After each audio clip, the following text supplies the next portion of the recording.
로마서 8장 1절로 11절 말씀. 그러므로 이제 그리스도 예수 안에 있는 자에게는 결코 정죄함이 없나니 이는 그리스도 예수 안에 있는 생명의 성령의 법이 죄와 사망의 법에서 너를 해방하였음이라.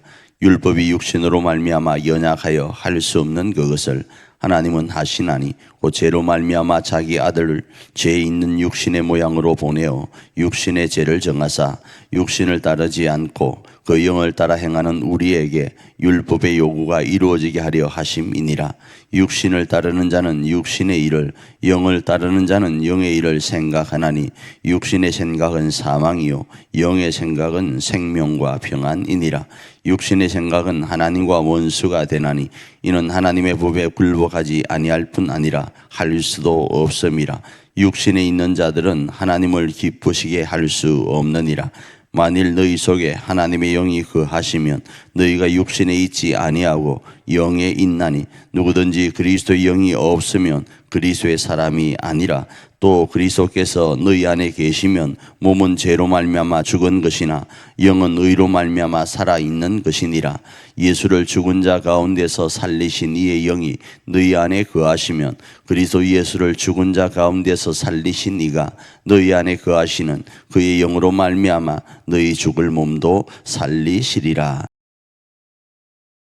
오늘 본문 말씀은 제목을 생명의 성령의 법 이렇게 잡고 말씀을 좀 나눌 수 있을 것 같습니다.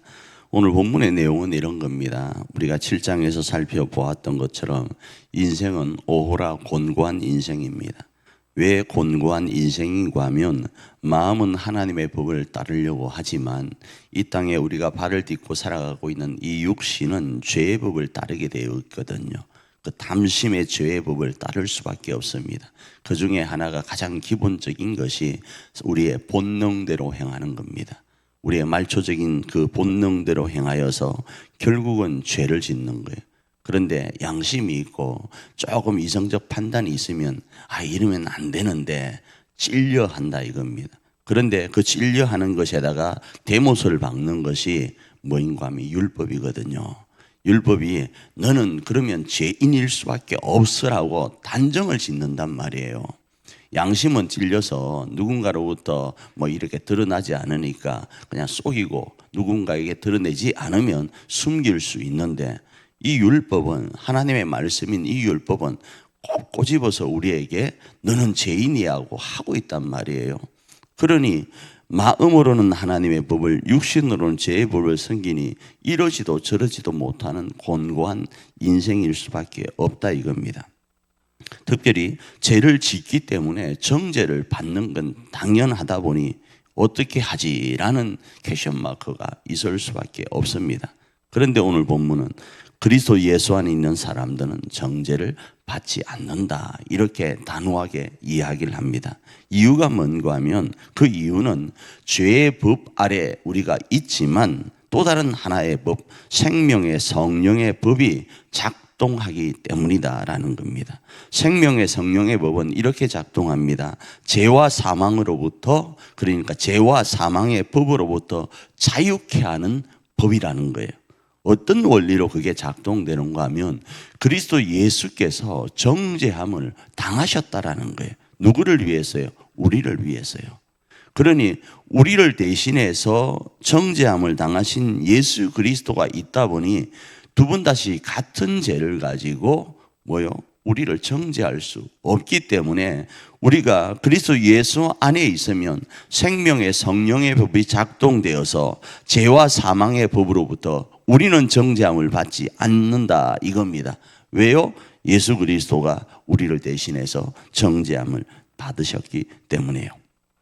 그래서 결국 그리스도 예수 안에 있는 우리는 이제 생명의 성령의 법을 따라서 살아야 되는 거예요.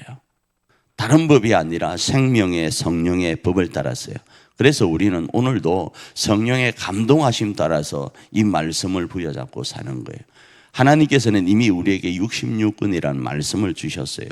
이 말씀을 우리가 다 이해하지 못하고 다 실천하지 못합니다. 그런데 성령께서 이 말씀을 계속적으로 몇 시 몇 초마다 감동하시면서 우리를 이끌어 가십니다. 그 이끌어 가시는 성령님의 감동하심 아래 오늘 우리가 살아가는 거예요. 그게 생명의 성령의 법에 적용당하여서 정죄함을 받지 않는 자의 자세입니다. 누군가로부터 고마운 어떤 일을 당했으면 그 사람을 향하여 우리는 어떻게 합니까? 그 사람에게 뭔가 유익을 주려고 하지 않습니까? 그런데 우리는 오호라 곤고한 인생이었는데 그 인생 가운데 생명의 성령의 법이 작동하여서 정죄함을 받지 않는 이제 멋진 인생, 소망이 넘치는 인생, 희망이 있는 인생이 되었는데, 미래를 한번 설계해 볼 수 있는 인생이 되었는데 옛날처럼 죄 아래서 산다, 정죄함을 받지 않는다고 해서 정죄받는 그 삶을 산다, 그건 가당치 않는다 이겁니다. 다른 말로 그리스도 예수 안에 있는 우리는 이제 성령의 법을 따라 살아야 된다는 겁니다. 이 말씀을 오늘 우리 1차선 공동체 안에 적용하여서 오늘 우리 교회와 우리 가정을 하나님이 기뻐하시는 공동체로 세워가는 저와 여러분 되기를 축복합니다.